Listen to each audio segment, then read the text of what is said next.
네, 건강 이상설에 시달리며 사퇴 압박을 받아온 바이든 미국 대통령이 결국 미국 민주당 대선 후보직에서 사퇴했습니다. 후임에는 해리스 부통령이 거론되고 있는데요. 네, 한편 우리 정치권에선 여야 차기 대표를 뽑는 전당대회 투표가 시작됐는데요. 관련 내용 포함한 정치권 이슈들 김기흥 전 대통령실 부대변인 박창환 장한대 특임교수와 함께 짚어보겠습니다. 두 분 어서 오십시오. 안녕하세요. 안녕하십니까. 예, 안녕하십니까. 먼저 미국 바이든 대통령 이야기를 두 분께 먼저 좀 여쭤보겠습니다. 재선 도전을 포기를 했는데요. 어떻게 보셨습니까? 상당히 좀 그동안 뭐 여러 이야기는 있었습니다만은 결과적으로 포기를 했네요. 네, 민주당 입장에서는 늦었지만 다행이고 미국 국민뿐만이 아니라 우리나라 사람들도 봤을 때 예. 바이든 대통령이 좀 힘들지 않을까 그런 생각을 많이 했는데요. 제가 볼 때는 주말 사이에 빠른 결정이 있어서 그나마 민주당 입장에서는 다행이라고 보고 있고요. 무엇보다도 이제 인지 능력, 고령 이슈가 굉장히 TV 토론 통해서 됐고 무엇보다도 또 반대인 트럼프 전 대통령 입장에서는 피격 직후에 보여준 행동과 한 장의 스틸 사진이 굉장히 강렬함을 남겼기 때문에 예. 트럼프 쪽으로 좀 우세한 거 아닌가 그런 분위기가 있었습니다. 근데 이제 저는 다만 이런 어떻게 보면 민주당의 악재가 역으로 후보가 교체되면서 민주당에게 기회가 될 수 있는 거거든요. 그래서 공화당 입장에서는 좀 샴페인을 먼저 좀 터트린 거 아닌가 그런 생각도 합니다. 결국 모든 선거가 결국은 끝까지 누가 긴장감을 가지고 오만하지 않느냐의 부분이 있는 것 같고 예. 지금 사실 여러 가지 상황을 봤을 때 트럼프가 많이 앞서가고 있다고 하지만 미국의 어떤 전문가들 얘기를 좀 인용해 보자면 미국이 심리적으로 좀 내전 상태라고 있고 그다음에 지지하는 쪽이 뚜렷하다고 그러더라고요. 그래서 중간에 사람들이 그리 많지 않다. 그렇기 때문에 결국은 박빙으로 갈 거고 우리나라하고는 그 선거 제도가 다르기 때문에 스윙보트 지역에서 누가 다 조금이라도 이기면 다 갖는 거 아닌가요? 예. 그렇기 때문에 결국은 끝까지 봐야 된다. 저는 그렇게 보고 있습니다. 주중에 입장을 밝히겠다, 내가 이제 국민들에게 설명을 하겠다라고 했는데요. 뭐 어떤 이야기가 나올지도 궁금하고 이 결정에 대해서 개인적으로 좀 어떻게 보셨는지도 궁금합니다. 네, 바이든 대통령이나 민주당 입장에서는 최선의 선택을 했다 이렇게 봐야 됩니다. 사실은 본선 들어가기도 전에 지난 주말 트럼프가 공화당의 공식 후보로 지명을 됐는데 이 자리가 사실상 대관식 아니냐. 이거 본선 가기도 전에 파장 분위기였거든요, 민주당은.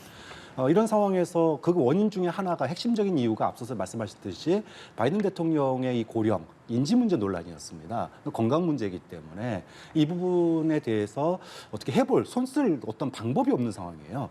그런 상황에서 후보 교체를 통해서 민주당이 다시 한번 결집할 수 있는 그런 기회를 가질 수 있기 때문에 최선의 선택이다 이렇게 볼 수밖에 없고 앞서 얘기했던 것처럼 이런 고령 문제, 인지 문제, 즉 건강 문제로 후보를 사퇴한 원인 중에 하나이기 때문에 국민들과 당원들에게 이 부분에 대해서 설명을 할 필요가 있다. 물론 SNS에 글을 올리긴 했지만 직접 국민들 앞에 왜냐하면 현직 대통령이잖아요. 그쵸. 자녀 임기를 그만둘 정도의 상황이 아니라면 임기를 왜 채워야 되는지 그리고 왜 후보를 넘겨야 되는지에 대해서 당원뿐만 아니라 국민들에게도 설명이 필요한 겁니다. 이 두 부분에 대해서 본인이 후보를 사퇴하게 된 배경 그리고 대통령직을 그럼에도 불구하고 2월 달까지 대통령직을 계속 유지하겠다라고 하는 이런 어떤 공식적인 설명과 해명 이런 부분들이 있는 장은 불가피하게 꼭 필요한 거 아니냐 그렇게 봐야 되겠죠. 예, 그렇다면 그 바통을 누가 이어받을지에 대해서도 계속해서 미국 내에서 여러 이야기가 나오고 있는데 아무래도 우리 국내 정세에도 많은 영향을 미칠 것 같거든요. 당장 대통령실 같은 경우에도 우리 정부는 한미 글로벌 포괄 전략 동맹을 지속적으로 발전시켜서 나가겠다 입장을 내놨습니다. 네.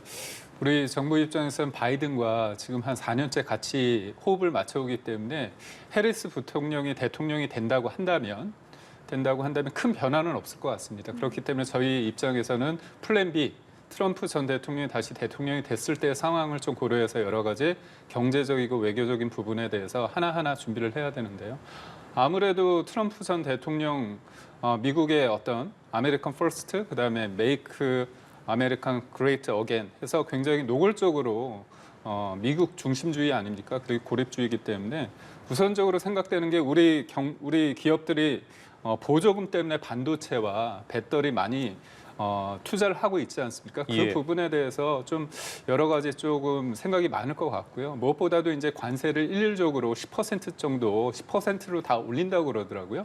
또 중국은 60에서 100%까지 관세 장벽을 높이는 부분이 있고 또 우리가 공급망 어떤 체인이 있지 않습니까? 그 부분에 있어서 바이든 같은 경우는 동맹국가 뭔가 같이 하는 부분이 있어서 그거를 이제 프렌드 쇼어링이라고 하고 트럼프 같은 경우는 철저하게 자국 내 공급망을 이용해서 온쇼어링이라고 하거든요. 이런 부분에 있어서의 어떤 준비점 해야 되고 무엇보다도 우리 기업과 우리 정부가 지금 미국의 금리 떨어지기를 원하고 있는데 아무래도 감세 정책으로 인해서 미국의 어떤 재정 적자가 확대되고 있고 또 고율의 관세가 되면 수입 물가가 오르지 않습니까? 미국에서. 그리고 또 장벽이 이어지면서 어떤 그 이민자들이 유입되지 않으면서 노동력도 커지다 보니까 결국은 이런 것들이 인플레이션이 돼 가면서 금리가 좀 더뎌지는 거 아니냐 그런 걱정도 좀 있는데 이런 부분을 이제 종합적으로 봐서 우리가 준비를 해야 된다고. 대통령실 같은 경우 어쨌든 한미 동맹에 대한 미국 내의 지지는 초당적이다라고 말은 했지만 어쨌든 우리 정부도 머릿속이 상당히 복잡할 것 같거든요. 네, 뭐 경제적인 부분은 설명하셨는데 안보적인 부분도 변화가 있을 겁니다. 특히나 이제 우크라이나 전쟁을 종전으로 빠르게 갈 건데 그동안에 이제 우리가 우크라이나에 대해서 간접적으로 지원을 해왔지 않습니까? 그럼 우크라이나 전쟁이 종료가 된다면 향후에 러시아와의 관계 이 부분을 또 어떻게 우리가 재설정해야 되는 이제 숙제가 남게 되고요. 또 김정은과의 대화 카드를 또 트럼프가 꺼내 들었어요. 예. 근데 김정은과의 대화 카드를 통해서 뭐 누가 됐든지 북핵 문제가 해결된다면 우리로서는 뭐 대환영할 일이지만 문제는 카드로만 쓸 확률이 굉장히 높다는 거예요. 그러니까 김정은과의 대화 카드를 흔들면서 결국은 중국이나 러시아, 특히 우리에 대해서 분담금 대폭 올리고 또 보호무역 장벽 높이고 또 미국의 어떤 경제적인 이득을 얻기 위한 여러 가지 또 부대 조건들을 우리들에게 내놓을 텐데 청구서를 내놓을 텐데 우리가 과거 문재인 정부 때 이러한 청구서를 그나마 뭐 1억 달러 수준에서 잘 방어를 했었습니다. 과연 이제 윤석열 정부가 과거에 문재인 정부 때 방어했던 그런 전략과 어떤 궤를 갖다가 하면서 이러한 트럼프의 청구서를 우리가 잘 막아낼지 이 부분에 대한 준비는 뭐 용산에서 많이 준비를 해야 되겠죠. 예, 알겠습니다. 자, 그렇다면 이번에는 우리 정치권 이야기 한번 두 분과 나눠보도록 하겠습니다. 먼저 국민의힘 전당대회와 관련해서 어제까지의 투표율이 45.98%였습니다. 지난 전대 최종 투표율이 55.1%였거든요. 그러니까 오늘 투표율까지 합쳤을 때 이 지난 전대 투표율은 커녕이고 50%를 넘길 수 있을지조차도 지금 아직 불투명한 상황인데 어쨌든 투표율은 하락한 거지 네. 않겠습니까? 상당히 좀 글쎄요. 전대 시작 전에는 흥행에 성공했다라고 이제 여러 이야기들이 네. 나왔는데 투표율은 그렇지 못한 이유 어디서 좀 찾아봐야겠습니까? 아무래도 전대가 희망을 주기보다는 굉장히 또 어떻게 보면 답답함, 그다음에 차마 보기 힘든 상황이 많이 연출됐기 때문에 저는 득표율이 50% 미만 48 정도에 머물 거라고 생각을 하고 있습니다. 아무래도 후보 간의 미래적인 어떤 정책적인 대안보다는 과거에 머물면서 흠집내기에 일관을 했다고 보고 있고요. 그리고 또 같은 편이란 이 표현 자체가 좀 어불성설일 수 있지만 그래도 같은 당내에 있는 사람들끼리 해서는 안 될 워딩들을 좀 했습니다. 예를 들면 일부러 지려고 했던 거 아니냐. 그다음에 다수인격도 하고 그다음에 대통령을 전대 한복판으로 끌어당기는 어떤 당무 개입이나 국정농단 이런 표현까지 했고요. 급기야 어떻게 보면 패스트트랙 관련해 가지고 공소를 취소하느냐 마느냐 이 부분 가지고도 얘기가 많이 있지 않습니까? 결국 이거는 우리가 총선 패배를 딛고 새로운 리더십을 만드는 과정이 있었는데 그리고 국민들에게 우리 기회를 달라고 하는 호소였는데도 불구하고 그거를 살리지 못했다는 점에서 저도 포함해서 당원 모두 그리고 당 후보 모두가 반성을 해야 된다고 생각하고요. 무엇보다도 이런 과정 속에서 분열된 이 힘을 분열된 목소리를 하나의 힘으로 모으는 게 결국은 전대 승리자의 어떤 몫이라고 보는데요. 전투는 이겼지만 전쟁에서 질 수 있는 환경이 만들어진 것 같아서 안타까움을 금할 수가 없습니다. 안타깝다라고 말씀하셨는데 이 낮은 투표율에 유불리를 또 이제 후보들은 저마다 또 내놓고 있습니다. 어떻게 좀 보고 계십니까? 네, 일단 뭐 투표율이 낮은 원인은 누가 봐도 명백해요.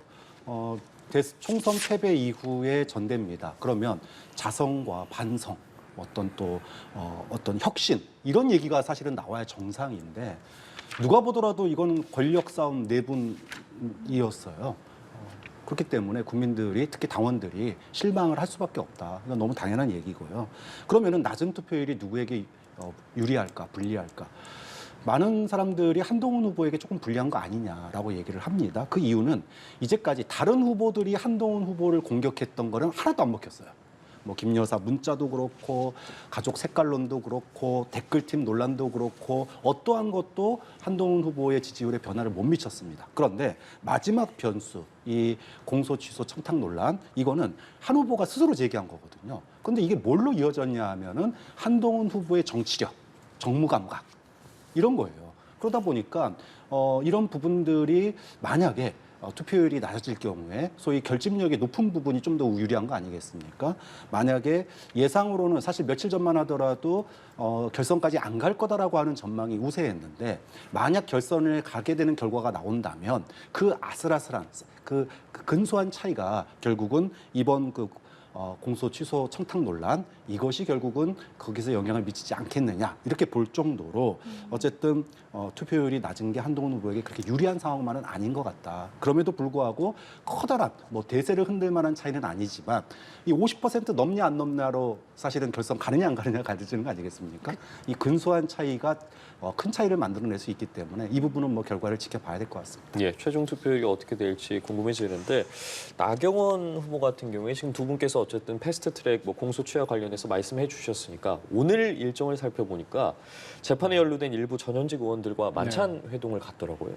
아무래도 좀 한동훈 후보를 압박하려는 의도가 있지 않을까라는 이야기도 나오고 있는데 결선 투표까지 또 갈 수 있을 거라고 보십니까? 어떻게 예상하십니까? 이번 저는 가능성은 높아졌다고 보고요. 나경원 후보가 이 부분을 어떻게 보면 집요할 만큼 파고 있는데 저는 정무적으로 맞다고 봅니다. 선거 전략성 이 부분이 맞다고 보는 게 그 이유가 이렇습니다. 그러니까 경험한 사람과 경험하지 않은 사람의 차이입니다. 그러니까 한동훈 후보는 그때 당시에 검사안이었습니까? 그렇기 때문에 이거를 법리적으로 보고 법리적으로 답변을 한 거죠. 하지만 그 상황에서 이 상황이 개인적인 어떤 비리나 청탁의 문제가 아니라 그때 상황은 국민의힘 입장에서 자유한국당 입장에서는 되게 엄혹한 상황이었죠. 그러니까 여소야대의 국면에서 굉장히 소수 야당으로서 문재인 정부와 그때 민주당의 여당이 일방적으로 선거라는 거는 게임의 룰이기 때문에 여야 합의가 이루어져야 됨에도 불구하고 일방적으로 몰아붙였다는 부분 그리고 또 검찰의 권력이 있는데도 불구하고 또 하나의 칼을 만들려고 하는 공수처법 이 두 가지를 막기 위해서 어쩔 수 없이 선택한 저항적인 투쟁이라는 그게 공감대가 있는 상황입니다. 근데 이제 그것에 대해서 인식도 그렇지만 그거를 실질적으로 공개적으로 문제라고 얘기를 한 거 아닙니까? 뭐 폭로라고 주장을 하는 거죠. 반대편에선. 그랬을 때 가지는 사람들의 의문이 뭐냐? 근본적인 질문입니다. 이거 우리 편 맞나? 그다음에 그런데 당원 맞나? 그러면서 당대표가 과연 맞나? 이렇게 되기 때문에 이 부분에 대해서 강력하게 주장을 할 것 같고 그런 표현이 있습니다. 요즘에 원한 관계가 2라운드는 또 원한 관계죠. 나경원의 원이라고 하는 거죠. 그래서 원한 관계 나름대로 나경원 후보 입장에서는 주도권을 잡기 때문에 결선이 간다면 이걸 가지고 확실하게 해야 된다. 지금은 원 후보와 나 후보가 파이를 키우는 단계지만 결국은 누군가는 결선된다면 올라가는 거 아닙니까? 거기에서 확실하게 주도권을 잡겠다. 그런 관점인 것 같습니다. 네, 야당도 지금 이런 상황을 보고 해석을 내놨습니다. 당장 한동훈 후보의 검사 선배 양분한 민주당 의원 같은 경우에 한 후보의 이런 폭로가 고대 전략이다. 한동훈 후보 같은 경우에 이른바 뭐 김여사 문자 무시 논란도 있었고요. 그리고 또 사설 여론 조성팀 논란 등이 생기자 이슈를 이슈로 덮으려고 한 것이다라고 평을 내놨거든요. 어떻게 보십니까? 뭐 그런 측면이 있죠. 왜냐하면 사실은 이 댓글팀 논란은 김여사 댓글팀 또 한동훈 댓글팀 이래서 그 누구에게도 사실은 도움되지 않는 부정적인 이슈였습니다. 그렇기 때문에 여권 전체가 서로가 공멸하는 그런 논란, 폭로전으로 가는 듯한 분위기였거든요. 이런 분위기를 바꿔야지만이 한동훈 후보의 선거 전략은 미래로 가자는 얘기 아닙니까? 그럼 털고 미래를 가야 됩니다.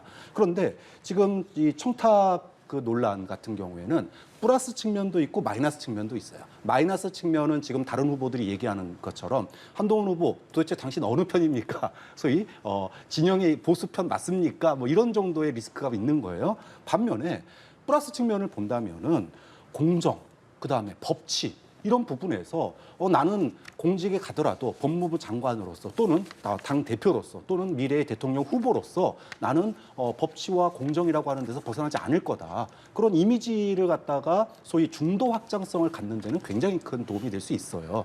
그렇기 때문에 한 번 하면 실수고 두 번 하면은 고의다라고 얘기를 하잖아요. 처음에 이 나경원 후보의 취소 청탁 논란이 있었을 때는 실수라고 많이들 봤습니다. 그런데 두 번째 거의 나경원 후보를 대망신 주다시피 했잖아요. 확인 사살을 했단 말이에요. 나중에는 윤석열 대통령까지 끄집어냈습니다. 결국은 의도가 있다고 밖에 볼 수 없고 이 의도는 댓글팀 논란에서 새로운 논란으로 벗어나고 그걸 통해서 한동훈 후보가 그나마 좀 더 이득이 되는 그런 선거 전략으로 조금 이동한 거다. 이렇게 볼 수 있겠죠. 이 부분에 대한 입장은 어떠세요? 저는 반대라고 봅니다.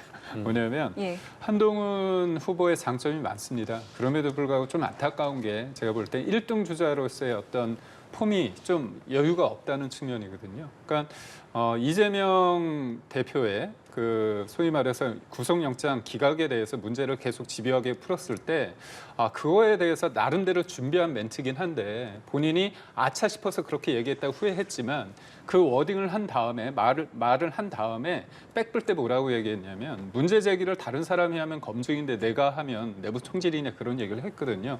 그러니까 본인이 준비를 한 멘트입니다. 제가 볼 땐. 근데 이 정도까지 될 거라고 생각을 못 한 거죠.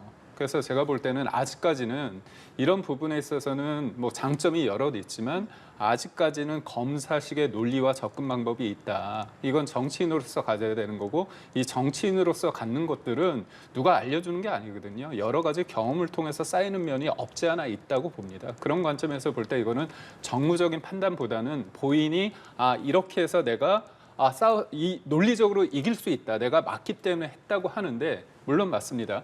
일반 국민들이 봤을 때는 그게 맞는 논리지만 이거는 당원들을 대상으로 했을 때는 전략적으로는 좀 아쉬운 대목이 크다. 그렇게 보고 있습니다. 알겠습니다. 이번에는 민주당 전당대회도 짚어보겠습니다. 민주당도 지역 순회 경선이 진행되고 있는데 주말 경선까지 누적 득표율이 이재명 후보가 91%를 기록했습니다. 물론 이것은 이제 권리당원을 대상으로 한 온라인 투표 결과인데요. 여태까지 이제 공개된 부분만 이제 말씀을 드리는 겁니다. 90%가 이제 넘는 지지를 받았고 2위인 김두관 후보와의 지지율 격차가 80%가 이제 넘습니다. 물론 제가 말씀드린 것처럼 이제 모든 이제 다른 투표들도 다 합산을 해야겠습니다만은 지금까지 이 어떤 이제 투표율에 대해서는 어떤 생각 갖고 계신지 듣겠습니다. 예정된 결과다. 지난번 77% 넘을 거냐 이런 90%도 질문들을 예상을 많이 하셨는지. 얘기했었는데 저는 80% 이상 될 거다라고 봤는데 오히려 그걸 더 넘었습니다. 또 하나의 별명이 생겼죠. 구대명 이렇게 됐습니다. 이재명 대표의 민주당 내의 리더십은 확고하다 못해 확고부동. 당분간 이거는 움직일 수 없는 거다. 그런 측면에서 예정된 결과다라고 보고요. 저는 김두관 후보가 물론 날카로운 공격은 아니었지만 일극 체제, 그다음에 사법 리스크, 또 지선 공천권 행사 여부 이거 계속 물었잖아요. 그런데 이거는 이미 지나간 이슈예요. 이재명 대표가 이미 이런 공격을 1년 넘게 받아왔습니다. 그렇기 때문에 이걸 다 거치고 지금 90%의 당내 지지율을 받고 있는 상황이거든요. 얘기 하나만한 진리였다고 봐요. 뭔가 차별화된 전략으로 나왔어야 되는데 그런 점에서 저는 초창기 때 종부세라든지 상속세 이거 원칙에서 벗어나면 안 된다. 부자 감세다. 이거 얘기했던 거 굉장히 먹히는 이슈라고 봤습니다. 물론 당내에서는 안 먹힐지 모르겠지만 일반 여론조사에서 굉장히 먹힐 만한 이슈였고 또 민주당의 구지지층이 민주당이 종부세나 이런 거 후퇴하는 거 아니야? 이런 우려의 목소리도 일부 있거든요. 그렇다면은 국민의힘은 권력 투쟁하는데 민주당은 민생과 관련된 정책 토론한다. 얼마나 보기 좋습니까? 그러면은 이슈도 끌어올 수 있고 시선도 끌어올 수 있고 또 김두관 후보의 인지도라든지 재평가도 이루어질 수 있는데 이런 부분들이 지난 토론까지 없었던 부분이 좀 아쉬워요. 그런 측면에서 지금이라도 김두관 후보 또 이재명 후보 민주당의 토론이 국민들의 민생 문제에 좀 더 집중할 필요가 있다 그렇게 봅니다. 지금까지는 어쨌든 예상대로 좀 흘러가고 있는 것 같은데 이제부터 어떤 걸 좀 지켜봐야 된다고 개인적으로 보고 계세요? 저는 사실 그 초반에 15에서 20 정도 나올 거라 생각했는데 처음에 너무 압도적이다 보면 중간에 있는 사람들 입장에서는 이거 내가 할 필요가 없겠구나 그런 생각을 할 것 같습니다. 그래서 지역적으로 봤을 때 27일인가요? 제가 알기로는 울산, 경남, 부산 이쪽 지역에 그래도 김두관 후보가 영향력이 어느 정도 있을지 그리고 뭐 서울하고 경기도에서 어느 정도 나올지 모르겠지만 수도권에서 크게 나올 가능성은 제가 볼 때는 없는 것 같습니다. 그러니까 이 상황을 어떻게 보면 되냐면요. 우선 팔다리가 다 잘린 상태입니다. 권리당원의 어떤 비율이 확 늘어났고요. 그다음에 우리가 공천 과정에서 비명 행사, 친명 횡재라는 그런 과정을 통해서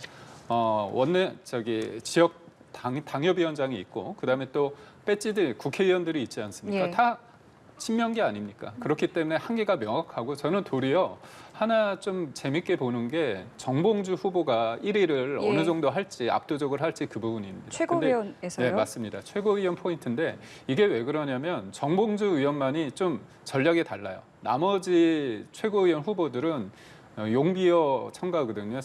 이재명 대표에 대해서. 근데 이분만 유일하게 윤석열 대통령, 유일한 건 아니죠. 그러니까 이재명에 대한 그 찬가가 좀 없습니다. 윤석열 대통령에 대해서 이 정부를 내가 감옥에 다시 가는 한이 있어도 꼭 이뤄내겠다 그런 강하게 얘기하고 있는데 한편으로는 이제 김민석 후보에 대해서 그 이번에 그 전당대회에서 이재명 후보가 차 안에 앉혔거든요. 나름 시그널을 줬는데 강성 지지자들 입장에서는 정몽주 후보를 지지를 많이 한다는 거죠. 그러니까 이게 약간 이재명 대표 입장에서는 조금 불편한 관계가 일 수 있습니다. 왜냐하면 정몽주 후보 입장에서 본인의 어떤 실력으로 됐다고 하면 1등 최고가 되는 순간 그게 달라지거든요. 그러니까 이재명 후보 입장에서는 막말의 리스크도 있고 또 영향력도 있다면 1급 체제에 있어서 도리어 틈을 벌리는 어떤 기재로 해석될 여지가 있고 그렇게 될 가능성도 없지 않아 있다고 봅니다. 예, 상황은 다른 여야 전당대회 각각 주목할 포인트들 짚어주셨습니다. 주제를 좀 바꿔보도록 하겠습니다. 검찰이 김건희 여사를 비공개 소환 조사를 했습니다. 지금 제3의 장소에서 약 12시간 정도 이뤄졌거든요. 이번 조사에 대해서는 좀 어떻게 보셨습니까? 질문이 잘못된 것 같아요. 검찰이 예. 김 여사를 소환한 게 아니라 김 여사가 검찰을 소환한 거죠. 사실은 검찰 내부에서 정부 통제하에 보안청사에서 조사했다 그러는데 듣도 보도 못한 이야기입니다. 이런 조사가 과연 조사냐? 그럼 국민들이 이걸 믿겠냐라는 거죠. 오늘 검찰총장이 결국은 사과를 했습니다. 원칙에서 벗어난 수사다라고 얘기하면서 사과를 했어요.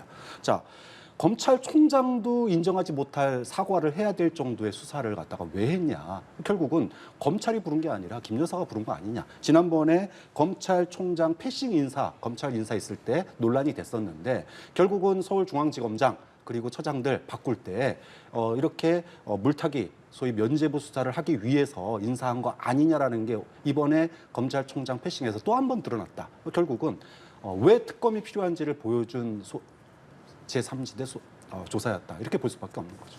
당장 말씀해 주신 것처럼 오늘 오전에 이원석 검찰총장이 출근길에서 네. 입장을 밝혔고 검찰 내부에서도 여러 이야기가 나오고 또 여야에서도 각각 반응이 극명하게 엇갈렸습니다. 현 상황에 대해서 어떻게 보고 계세요?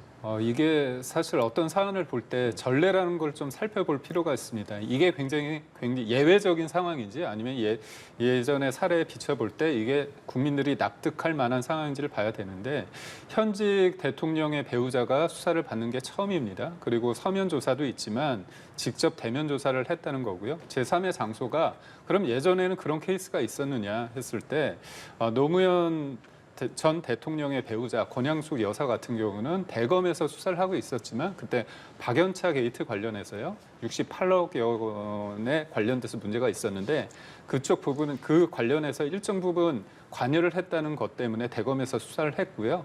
부산지검까지 갔습니다. 봉화마을 근처이기 때문에 글로 갔고요. 그렇기 때문에 굉장히 제3의 장소에서 수사를 받는다는 것이 이례적인 건 아니다. 이 부분을 좀 말씀드리고 싶고요. 또 하나는 뭐냐면 검찰총장 총장 입장에서 그러니까 문제라고 하는 게 내가 보고를 못 받았다는 거 아닙니까? 그 보고를 못 받은 이유는 뭐냐면 추미애 법무장관이 당시 검찰총장에 대해서 수사지를 못하도록 하지 않았습니까? 도이치모터스. 그게 지금까지 유지되고 있는 상황입니다. 그렇다면 이 부분은 보고를 안 해도 되는 거죠. 그렇다면 처음 불렀습니다. 근데 김건희 여사 쪽 변호인이 처음에는 도이치모터스 관련해서 조사를 하겠다고 했다가 온 김에 이 부분 소위 말해서 명품 가방 수수 의혹 관련해서도 그때 현장에서 그럼 하겠다. 그렇게 얘기가 됐기 때문에 이 부분은 보고를 해도 된다고 생각해서 보고를 뒤늦게 했다는 거죠. 그렇기 네. 때문에 어떤 정치적인 의도가 있다고 보기에는 좀 어렵다 이렇게 보고 있습니다. 그러니까 실제로 이렇게 중앙지검에서 이야기하는 거는 말씀하신 것처럼 수사지휘권이 배제됐기 때문에 이것을 보고하는 게 규정 위반이다라고 이야기를 하고 있거든요. 네. 보고하는 거하고요. 그다음에 상의하는 거는 다른 겁니다. 그러니까 우리가 일반적으로 사상 초유의 여사 소환이잖아요. 대통령 부인 소환 조사 아닙니까? 그러면은 법률적인 문제를 떠나서 지위 여부. 왜냐하면 검찰총장이 국민들 앞에서 충분하게 이제까지 공약을 해왔어요. 사실상 국민들과 똑같이 공정하게 소환 조사하겠다. 그런데 소환 조사도 아니고 방문 조사입니다. 일종의. 그러면 검찰총장의 소위 말해서 리더십을 뭉개버리는 거예요. 검찰총장이 공언해 왔던 거를 뭉개는 수사를 하는데 거기에 대해서 미리 검찰총장에게 양해를 구하거나 또는 미리 사전 통보를 하거나 이 정도는 충분히 할 수 있는 일입니다. 그런데 지난번에는 인사 패싱이었다면 이번에는 서울중앙지검이 용산 믿고 하극상 벌린 거예요. 미리 제3지대에서 할 거라는 거, 그다음에 뭐 서면이든 뭐든 명품백에 대해서는 수사지휘권이 있잖아요. 거기에 대해서 할 가능성도 있다라고 하는 거를 충분히 이야기할 그런 논의할 수 있는 상의할 수 있는 또는 미리 통보할 수 있는 그런 기회가 있었음에도 불구하고 이걸 하지 않았다는 거는 결국은 검찰총장이 국민들 앞에 공언해온 원칙 있는 수사 이 부분에서 벗어나고 오늘 검찰총장이 결국은 사과까지 하게 이르는 이런 하극상으로 이어진 거다. 그렇기 때문에 저는 뭐 이번 그 제3지대 소환이 결국은 25일 날 있을 소위 그 탄핵 청문회 관련해서 김 여사 소환에 거부하기 위한 명분 쌓기용 조사 아니었냐 이런 얘기를 저는 뭐 들을 수밖에 없다고 봅니다. 말씀하신 것처럼 이번 주 금요일 날 청문회가 있고요. 민주당에서는 이 청문회 앞두고 검사한 거 아니냐. 우리는 청문회에서 더 철저하게 해야겠다라고 벼르고 있습니다. 대통령실의 입장은 명확합니다. 그러니까 이번에 청문회가 위법하고 위헌적인 거기 때문에 그 관련해서 어떤 누구도 가서 출석하지 않는다는 걸 이미 얘기를 해왔고요. 그렇기 때문에 그 부분에 대해서는 그걸 의식해서 빠르게 조사를 받았다 이렇게 얘기하는 거는 조금 어불성설이고요. 제가 드리고 싶은 말씀이 있습니다. 야당에서는 수사를 받으라고 했잖아요. 본질은 수사를 받는 겁니다. 비공개냐 공개냐 부분에 있어서 그거는 국민들이 좀 감정선이 있다고 봅니다. 근데 제가 드리고 싶은 말씀은 뭐냐면 조국 이 소위 말해서 공개 소환 금지 이게 언제 있었냐면요. 2019년 11월 14일 날 있었습니다. 그게 조국 당시 전 장관이 소환을 할 때 기자들이 소위 말해서 이제 뻗치기라고 하죠. 네. 우르르 있었지만 지하실로 들어갔습니다. 그 전날엔 누가 들어갔냐? 조국 전 장관의 배우자가 정경심 교수가 들어갔습니다. 그러니까 이 부분에 대해서 국민들이 좀 어떻게 보면 조금 답답하고 아쉬운 면이 있겠지만 이 부분을 처음으로 끈을 이거를 커팅한 사람들이 저는 지금 야당분이라고 말씀을 한번 드리고 싶고요. 저는 오늘 검찰총장이 얘기한 부분에 대해서 끝까지 본인이 알아보고 문제가 있으면 자기가 지적을 한다고 했고 저는 어떤 결기나 어떤 결의 같은 걸 느꼈다고 보거든요. 그래서 검사는 수사를 통해서 본인들의 어떤 증명을 하는 그런 위치에 있기 때문에 저는 국민의 목소리, 국민의 눈높이에 맞게끔 잘 수사를 하리라 믿습니다. 예, 알겠습니다. 오늘 두 분 말씀 여기까지 듣죠. 김기영 전 대통령실 부대변인 박정환 장한대 특임 교수와 함께했습니다. 고맙습니다. 감사합니다. 고맙습니다.